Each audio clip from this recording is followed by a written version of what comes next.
Today சிவிக்ஸில் வந்து fundamental rights அப்படின்ற ஒரு டாபிக் டிஸ்கஸ் பண்ண போகிறோம். ப்ரீவியஸ் கிளாஸில் வந்து சிட்டிசன்ஷிப்பை பற்றி டிஸ்கஸ் பண்ணோம். சிட்டிசன்ஷிப் அப்படின்றது வந்து நம்ம இந்தியன் கான்ஸ்டியூஷனில் ஆர்டிக்கல் வந்து 5ல இருந்து 11 வரலையும் சிட்டிசன்ஷிப் யார் யாருக்கெல்லாம் சிட்டிசன்ஷிப் கொடுக்கலாம், எப்படி வாங்கலாம், எப்படி சிட்டிசன்ஷிப்பை வந்து கேன்சல் பண்ணுவாங்க, இந்த மாதிரியான விஷயங்களை வந்து ப்ரீவியஸ் கிளாஸில் நம்ம டிஸ்கஸ் பண்ணியிருந்தோம். இன்னைக்கு வந்து நம்ம என்ன பார்க்குறோம் அப்படின்னா ஃபண்டமெண்டல் ரைட்ஸ். நம்ம எல்லாம் பேச்சுவார்த்தையில் அடிக்கடி சொல்லிட்டு இருப்போம், எனக்குன்னு சில ரைட்ஸ் இருக்கு, ஃபண்டமெண்டல் ரைட்ஸ், அது ஏன் ஃபண்டமெண்டல் ரைட்ஸ், அதை நீ ஏன் கேட்குற, லைக்கஸ் இந்த மாதிரி விஷயங்கள்லாம் சொல்லுவோம். ஸோ நம்ம ஃபண்டமெண்டல் ரைட்ஸ் நமக்கு என்னென்ன ரைட்ஸ் எல்லாம் இருக்கு,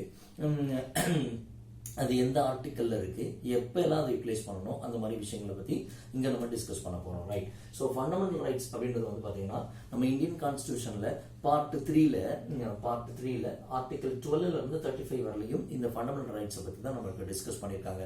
அதாவது 5ல இருந்து 11 வரலையும் சிட்டிசன்ஷிப், அதுக்கப்புறம் 12ல இருந்து 35 வரலையும் ஃபண்டமெண்டல் ரைட்ஸ். 5 to 11 வந்து சிட்டிசன்ஷிப், அதே மாதிரி 12ல இருந்து 35 வரலையும் ஃபண்டமெண்டல் ரைட்ஸை பத்தி டிஸ்கஸ் பண்ணிருக்காங்க. பட் சிட்டிசன்ஷிப் வந்து பார்ட் 2ல வச்சிருந்தாங்க, ஆனா ஃபண்டமெண்டல் ரைட்ஸ் வந்து பார்ட் 3ல வச்சிருக்காங்க. ரைட்டா? So Indian constitution provide 7 fundamental rights for the Indian citizens. ஓகேவா? இந்தியாவில் வந்து 7 ஃபண்டமெண்டல் ரைட்ஸ் வந்து இந்தியர்களுக்குன்னு இந்தியன் கான்ஸ்டியூஷன் கொடுத்துச்சு.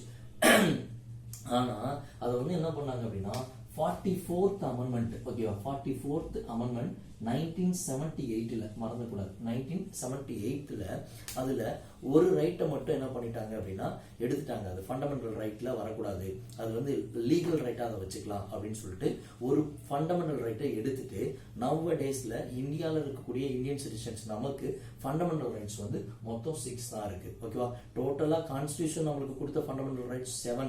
அதுல இப்போ ஒரு ரைட்டை வந்து 44th அமெண்ட்மெண்ட் படி 1978லே ஒரு ஃபண்டமெண்டல் ரைட்டை எடுத்துட்டாங்க, அதை லீகல் ரைட்டா மாத்தி வச்சுட்டாங்க. இப்ப அட் பிரசன்ட் 6 இருக்கு. சார் அந்த ஒரு ரைட் என்ன ரைட் சார் அப்படின்னு பார்த்தோம்னா ரைட் டு ப்ராப்பர்ட்டி. ஓகேவா? சொத்தில் பங்கு வேணும் அப்படின்றது. சொத்துல பங்கு கொடுக்கறது இப்ப என்னோட பிறக்கிறவங்க எல்லாத்துக்கும் சொத்துல வந்து பங்கு கேட்கறது வந்து அவங்களுடைய ஃபண்டமெண்டல் ரைட் அப்படின்னு 78க்கு முன்னாடி வரல இருந்தது. பட் 78ல என்ன சொல்லிட்டாங்கன்னா அது வந்து ஃபண்டமெண்டல் ரைட்ல வேணாம், லீகல் ரைட்டா இருக்கட்டும், அது லீகலா அப்ரோச் பண்ணா அது கிடைக்கிற மாதிரி அது லீகல் ரைட்ல இருக்கட்டும் அப்படின்னு ரைட் டு ப்ராப்பர்ட்டின்ற அந்த ஆர்டிக்கல், தட் மீன்ஸ் அந்த ஒரு ரைட்டை மட்டும் எடுத்துட்டாங்க. ரைட். சரி, அடுத்து இந்தியன் கான்ஸ்டியூஷன் பார்ட் 3 எப்படி டிஸ்கிரைப் பண்ணுது? நம்மளுடைய இந்தியன் கான்ஸ்டியூஷன் பார்ட் 3னா என்ன? அதாவது இந்த ஆர்டிகல் 12ல இருந்து 35 வரல இருக்கக்கூடிய இந்த பார்ட் 3 வந்து அது வந்து மேக்னா கார்ட்டா ஆஃப் இந்தியா அப்படின்னு சொல்லிட்டு இந்தியன் கான்ஸ்டியூஷன் வந்து பார்ட் 3 வந்து இந்த மாதிரி டிஸ்கிரைப் பண்ணுது. 1 மார்க் கொஸ்டின் கேட்பாங்க, Indian constitution described part 3 as dash அப்படின்னு கேட்டாங்கன்னா மேக்னா கார்ட்டா ஆஃப் இந்தியா. ஓகேவா? இந்தியாவுடைய மேக்னா கார்ட்டா. அதான மேக்னா கார்ட்டா, அடிப்படை உரிமைகளே அடங்கிய அமைப்பு. அதான் இந்த மேக்னா கார்ட்டா அப்படின்றது வந்து எங்க இருந்து வந்தது அப்படின்னு பாத்தீங்கன்னா ஃப்ரம் 1215, ஓகேவா, 1215ல வந்து பாத்தீங்கன்னா கிங் ஜான் அப்படின்றவர் இங்கிலாந்துல இந்த மாதிரி அடிப்படை உரிமைகள் அடங்கிய ஒரு தொகுப்பை வந்து எழுதினாரு, ஒரு சார்ட்டர். அதுக்கு தான் வந்து மேக்னா கார்ட்டான்னு பேரு. அதனாலதான் இந்தியாவோட அடிப்படை உரிமைகள் அடங்கிய அந்த பார்ட்டுக்கு வந்து பார்ட் 3 வந்து மேக்னா கார்ட்டா அப்படின்னு சொல்றாங்க. ஒரு நிமிஷம் வீடியோ கட்டணமா இருக்கு. ஓகே, கண்டினியூ ஆயிட்டு இருக்கு. ஓகேவா? இது புரிஞ்சுதா? Right. So what are the 6 fundamental rights? மொத்தம் 7 இந்தியன் கான்ஸ்டியூஷன் சொன்னது. பட் நவடேஸ்ல 6 இந்தியன் ஃபண்டமெண்டல் ரைட்ஸ் இருக்கு. வாட் ஆர் தே அப்படின்னா right to equality, right to freedom, right against exploitation, right to religion, cultural and educational rights, right to constitutional remedies. Okay, right to equality, right to freedom, right against exploitation. First இந்த 3 படிக்கலாமா? right to equality, right to freedom, right against exploitation. இது மூணு first. right, one more time. right to equality, right to freedom, right against the exploitation. அடுத்த 3 right to religion, cultural and educational rights, and right to constitutional remedies. right to religion, cultural and educational norms, rights, and right to constitutional remedies. மொத்தம் 6 fundamental rights இப்போ நம்ம டேஸ்ல இந்தியாவில் இருக்கு, right. So அந்த fundamental உரிமைகள் வந்து சில ஃபண்டமெண்டல் ரைட்ஸ் வந்து இந்தியன்ஸ்க்கு மட்டும் தான் சொந்தம். சிலர் வந்து ஃபாரின்ல இருந்து இங்க வர்றாங்க அப்படின்னா அப்போ மனிதர்களுக்கு அந்த மனிதனுடைய அடிப்படை உரிமை அப்படின்னு ஒரு சில உரிமைகள் கொடுக்கப்படும். ஆனா இந்த எல்லா ஃபண்டமெண்டல் ரைட்ஸும், இந்த 6 ஃபண்டமெண்டல் ரைட்ஸும் இந்தியன் சிட்டிசன்ஸ்க்கு மட்டும்தான் என்ன ஆகும் அப்படின்னா பொருந்தும். ஓகேவா, ரைட். ஸோ ஃபர்ஸ்ட் நம்ம டிஸ்கஸ் பண்றது right to equality. Right to equality. இந்த ரைட் டு ஈக்குவாலிட்டின்றது வந்து ஆர்டிகல் 14ல இருந்து 18 வரலையும் சொல்லப்பட்டிருக்கு. ஓகேவா, ஆர்டிகல் 14ல இருந்து 18 வரலையும். ஸோ ஆர்டிகல் 14ல என்ன சொல்லியிருக்காங்க அப்படின்னா ஈக்குவாலிட்டி பிஃபோர் லா. ஆர்டிகல் 14ல என்ன சொல்லியிருக்காங்க? ஈக்குவாலிட்டி பிஃபோர் லா, சட்டத்தின் முன் அனைவரும் சமம். ஓகேவா, ஆர்டிகல் 15ல என்ன சொல்லியிருக்காங்க? ஆர்டிகல் 15ல என்ன சொல்லியிருக்காங்க அப்படின்னா provision of discrimination of race, religion, like as.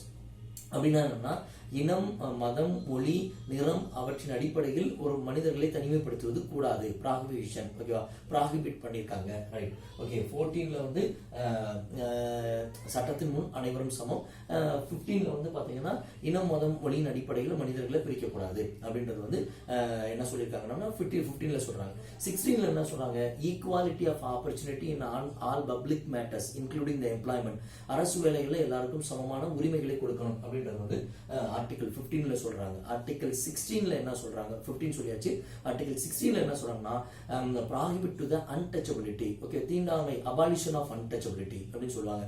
தீண்டாமை எஸ்சிபிசி விடக்கூடாது, எஸ்சிபிசி தான் இதுல வரணும், எஸ்சிபிசில வரக்கூடாது, எஸ்சி வரக்கூடாது அப்படின்னு ஒரு சில விஷயத்த வந்து பண்ணி வச்சிருப்பாங்க, வரக்கூடாது அப்படின்னு. அதுதான் அன்டச்சபிலிட்டின்னு சொல்றது. அதை வந்து அழிக்கிறதுக்கு, அதை எதிர்க்கிறதுக்கு நம்மளுக்கு உரிமை இருக்கு. ஓகே, அடுத்து 15, 16 சொல்லிருக்கேன். அடுத்து கடைசியா வந்து ஆர்டிகல் 17 தான் அன்டச்சபிலிட்டி. 18 வந்து பாத்தீங்கன்னா abolition of titles except the military and economics. Okay, இந்த மிலிட்ரி அண்ட் எக்கனாமிக்ஸ் சம்பந்தப்பட்ட டைட்டில்ஸ் தவிர மீதியான டைட்டில்ஸ் எல்லாம் வந்து அபாலிட் பண்ணணும் அப்படின்றது தான் வந்து இந்த ரைட் டு ஈக்குவாலிட்டியில சொல்லப்பட்டிருக்கு. ஓகேவா, சோ நம்ம இதை டிஸ்கஸ் பண்ணிடலாம். சோ ரைட் டு ஈக்குவாலிட்டியில என்ன வருது அப்படின்னா ஆர்டிகல் 14ல இருந்து ஆர்டிகல் 18 வரலையும் இருக்கிறது வந்து ரைட் டு ஈக்குவாலிட்டி அப்படின்றதுல வருது. அதாவது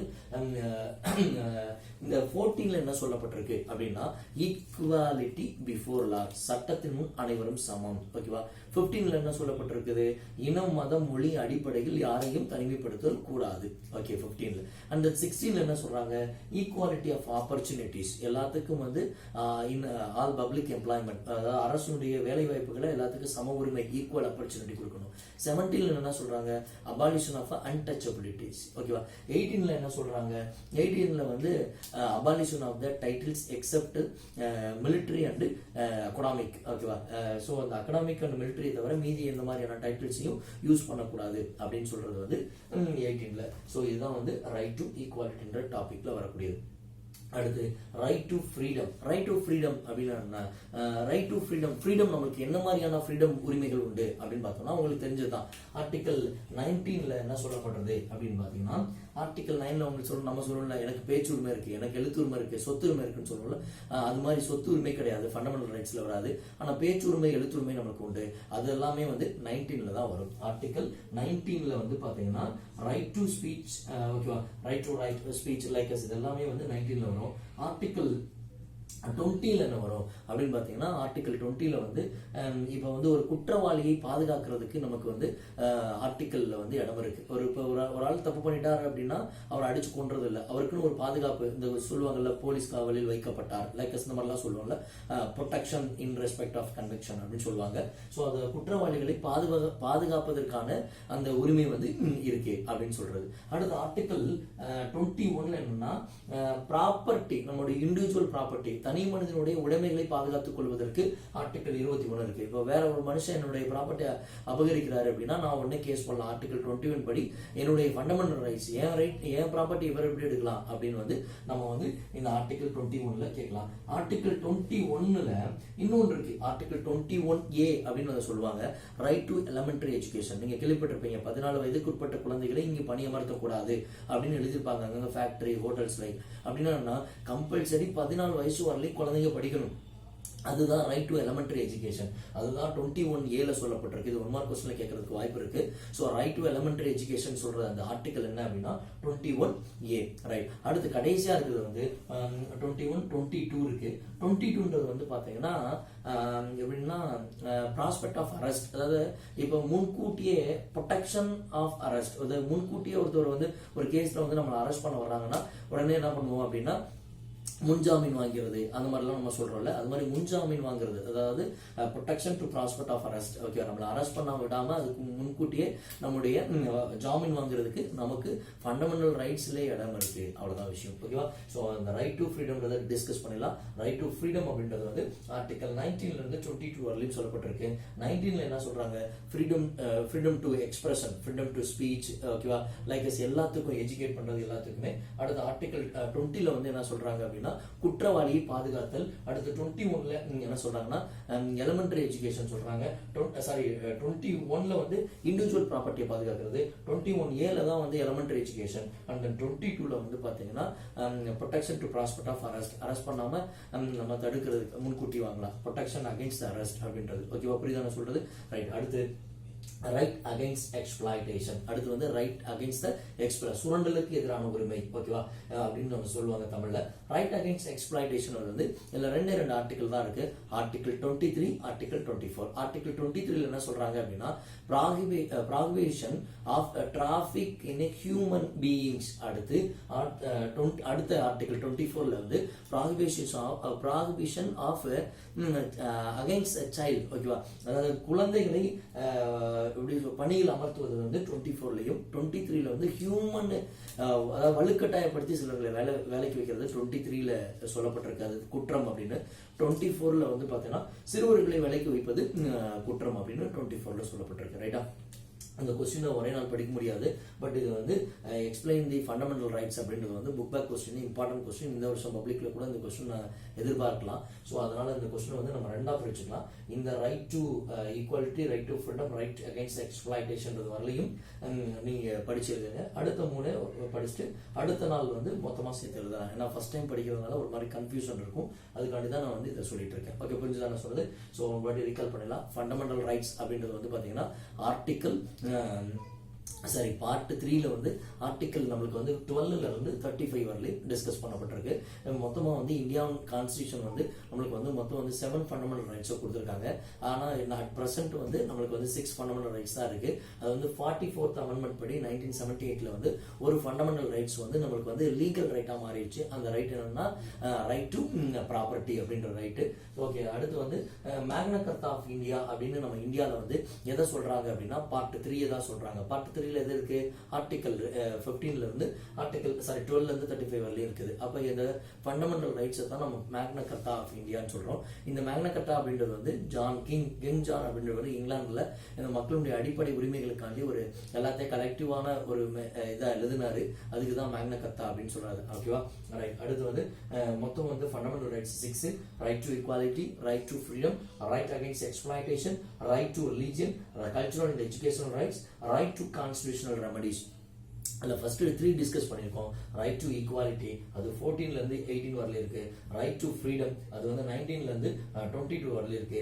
ரைட் அகைன்ஸ்ட் எக்ஸ்பிளாய்டேஷன் 23 and 24 மட்டும் தான். இது வந்து பாத்தீங்கன்னா ப்ராஹிபிஷன் ஆஃப் டிராஃபிக், அடுத்து prohibition of the employment of children. ஓகேவா? இது மட்டும் தான் இருக்கு. ஓகேவா? ஸோ அடுத்த கிளாஸ்ல இது டீச் பண்ண வரலையும் படிங்க. அடுத்த கிளாஸ்க்குள்ள படிச்சு முடிச்சு எனக்கு எழுதி அனுப்பிடுங்க. அடுத்த கிளாஸ் வந்து இதோட கண்டினியூட்டி முடிச்சுட்டு ரெமடிஸை வந்து கொஞ்சம் எக்ஸ்பிளைன் பண்ணி பார்க்கலாம். ஓகேவா? புரிஞ்சுதான்? Okay, thank you.